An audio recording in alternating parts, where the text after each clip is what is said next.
Hi, everybody. It's Jay, and I am back in the booth with you for another sneak peek video preview for this week's new release here on Say with Jay. Our new release this week is The Cowboy's Fairy Tale. It's the 6th book in Jessie Gussman's original Sweetwater Ranch Western Sweet Romance series, and I'll have a little bit more about the book and a sample for you in just a bit. But I had a couple of things I wanted to talk about before I do that. First, I've been on kind of a vacation this past week. Mostly a staycation, but with a week of taking a break from recording anything. And I mention that, firstly, because I wanted to say thank you to Jessie for kind of insisting that I do that to recharge the batteries and whatnot, and also for manning the comments section here on Say with Jay while I was gone. Thank you, Jessie, very much for both of those things. Now, programming-wise, while we certainly are going to have a new release this Friday, the way our production schedule works, we will not have a new release the following Friday, April the 14th, nor, naturally, would we have a preview that Tuesday. We will be back on the 21st with a brand new release, that being the next book in Jessie's Flyboys of Sweetbriar Ranch series, Just a Cowboy's Shotgun Wedding. Now, you might find yourself with a little extra time on your hands, or even today, you might want to go over to Jessie's Facebook reader chat group, which you can join here, because she has a month-long event going on the entire month of April called her Kerful Shanana Palooza. It is a celebration of the milestone of reaching 2,000 members in that chat group. Folks, you do not want to miss it. It's filled with fun and games. There are going to be author takeovers, giveaways all throughout the month.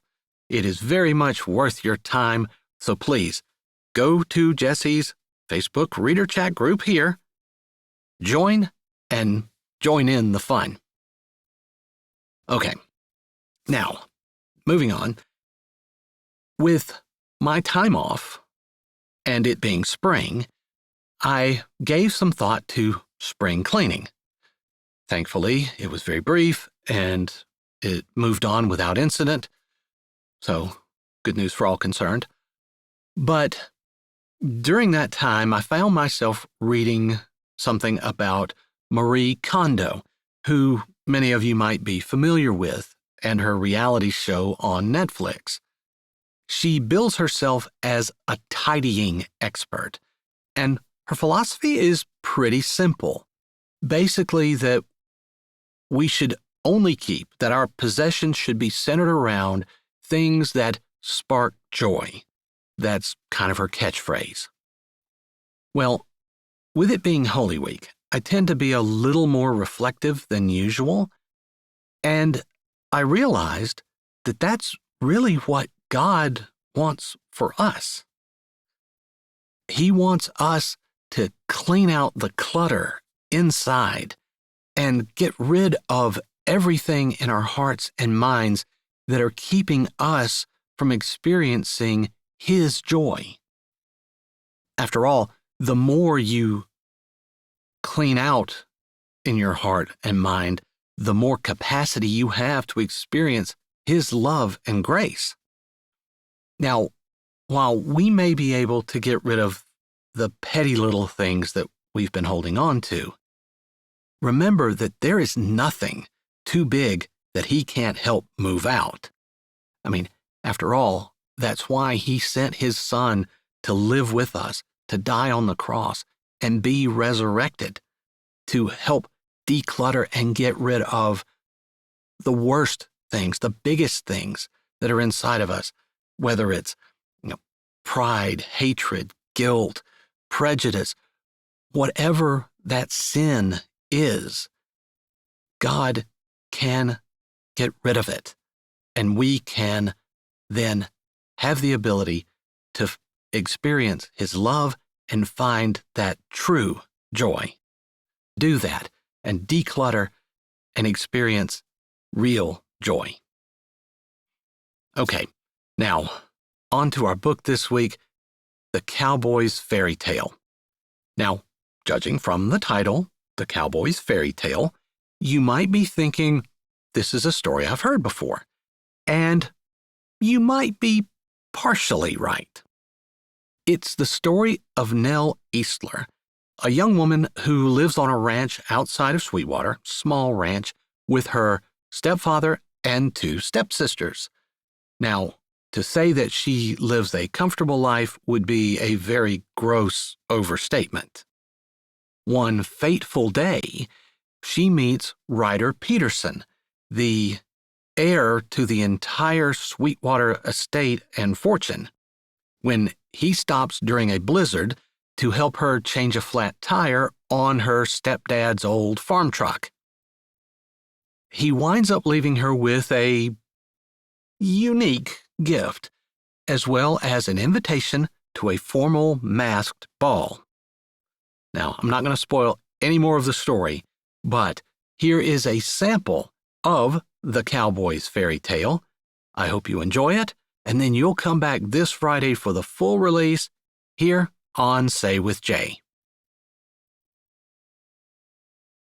Very conscious that she was on her knees and covered in dirt, she looked away, reaching for another pot. He had reached for it at the same time, and their hands met. After a second, somehow he held her hand cradled in his. "If you wore gloves, your hands wouldn't get dirty." His voice came out with an edge. She paused. They were so different. He would never understand why she didn't wear gloves, because pretty hands, nice nails, and smooth skin were important to him. But she found her mouth opening anyway. "I love the feel of soil in my fingers. I love touching the plant, the leaves, the root. I feel a connection that's almost spiritual, and gloves take that away from me." She couldn't look at him, partly because she was embarrassed. Maybe there were a few new calluses on his hands.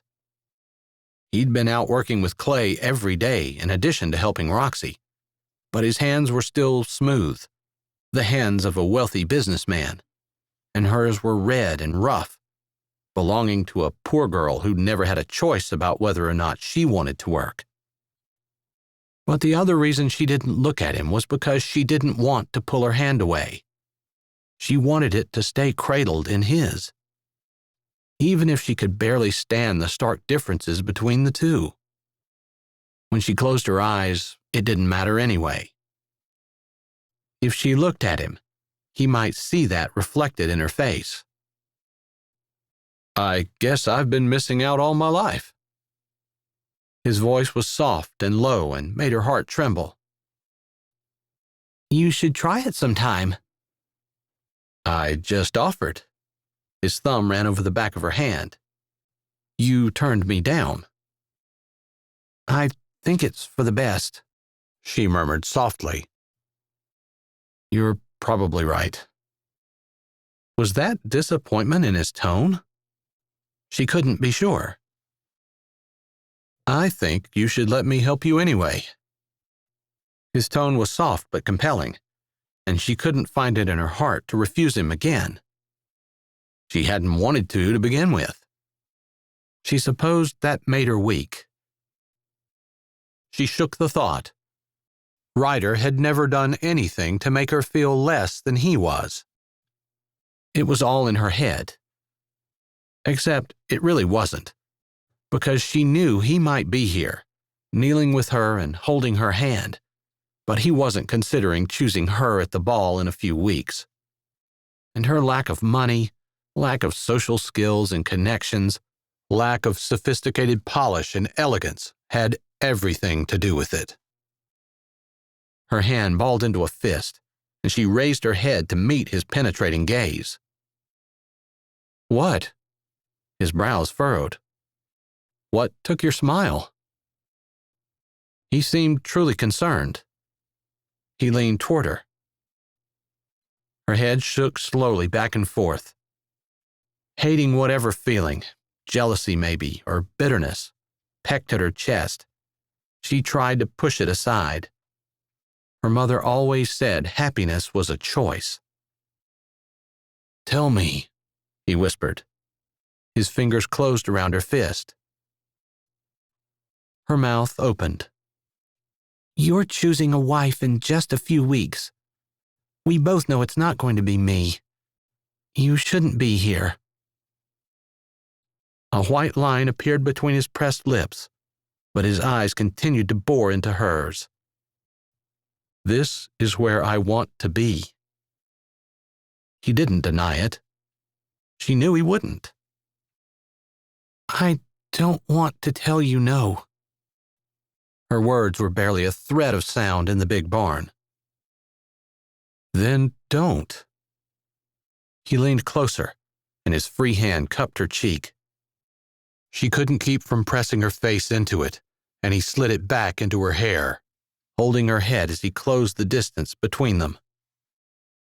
Her heart beat against her ribs. "I want your smile back." Low and deep, his voice rumbled between them like a faraway freight train.